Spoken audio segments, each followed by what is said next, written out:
Bienvenue dans ce nouveau numéro de Ndamba Archive, programme qui retrace l'histoire des clubs de football camerounais et les faits marquants de l'histoire de notre championnat. Aujourd'hui, nous vous parlerons du canon sportif de Yaoundé, club mythique de Yaoundé et du football camerounais. Le 11 novembre 1930 a lieu un match de football à Yaoundé pour la célébration d'une fête française. Ne restant qu'une seule équipe présente dans la capitale politique parmi les trois que comptait cette ville à cette époque, les deux autres partis à Douala pour la célébration de cette fête organisée par le gouverneur de la région, l'autorité française va donc demander au chef des régions d'Union de constituer une équipe afin d'affronter celle présente dans la ville. Une réunion sera donc organisée à Mvongbi chez le patriarche M. Herman Ateba-Yéné. Au cours de cette réunion, lors d'une discussion houleuse pour trouver un nom à l'équipe, le patriarche Mvogo Melingi se leva et demanda le nom de l'arme qui mit en déroute l'armée allemande à Yaoundé en 1916, dont le cliquetis faisait quoi et la détonation Koum, faisant référence ainsi au choc du coup de canon, arme utilisée par le colon lors de la période coloniale et appelée par les indigènes Mekok Mengonda. Mekok qui signifie la boule de canon, et Ngonda est le déclenchement du canon lui-même. C'est ainsi qu'est né le canon sportif de Yaoundé. Après sa création, le canon va dans un premier temps intégrer le championnat régional, mais qui n'a pas un caractère officiel vu que le Cameroun était encore sous tutelle française. Elle ne pourra participer au championnat officiel qu'après l'indépendance du Cameroun en 1960, suite à la création de la Fédération camerounaise de football et son affiliation à la FIFA et à la CAF la même année. En 1967, le canon de Yaoundé remporte le premier titre de son histoire, soit la Coupe du Cameroun. Il faut attendre 10 ans après son intégration dans le championnat national pour voir le canon de Yaoundé remporter enfin son premier titre de champion du Cameroun, soit en 1970. Ce premier sacre marque le début d'une grande et glorieuse épopée.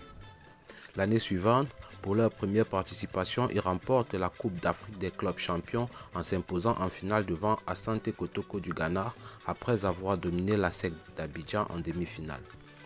Avec ce titre continental, le club se fait une place à la table des plus grands du continent, attirant plusieurs clubs et recruteurs étrangers. Dans cette période, plusieurs joueurs vont s'envoler pour l'Hexagone afin d'évoluer dans des championnats européens à l'instar de Charles Léa Eyoum, Michel Kaham ou encore Ibrahim Aoudou, pour ne citer que cela. Le club va s'installer dans une constance en empilant les trophées. On peut compter à leur palmarès 11 titres de vainqueurs de la Coupe du Cameroun, parmi lesquels 4 remportés successivement de 1975 à 1978. 10 titres de champion du Cameroun, dont le dernier remonte en 2002.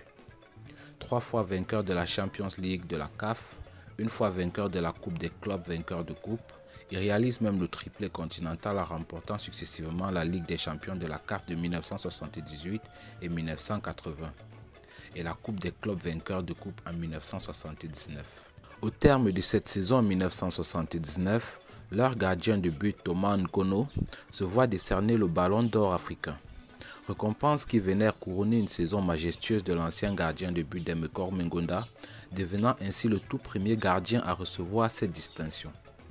Plus tard, en 1982, il sera une nouvelle fois récompensé du Ballon d'Or africain de cette année. Le club compte également 2 autres Ballons d'Or, à savoir Jean Mangongene en 1980 et Théophile Abega en 1984.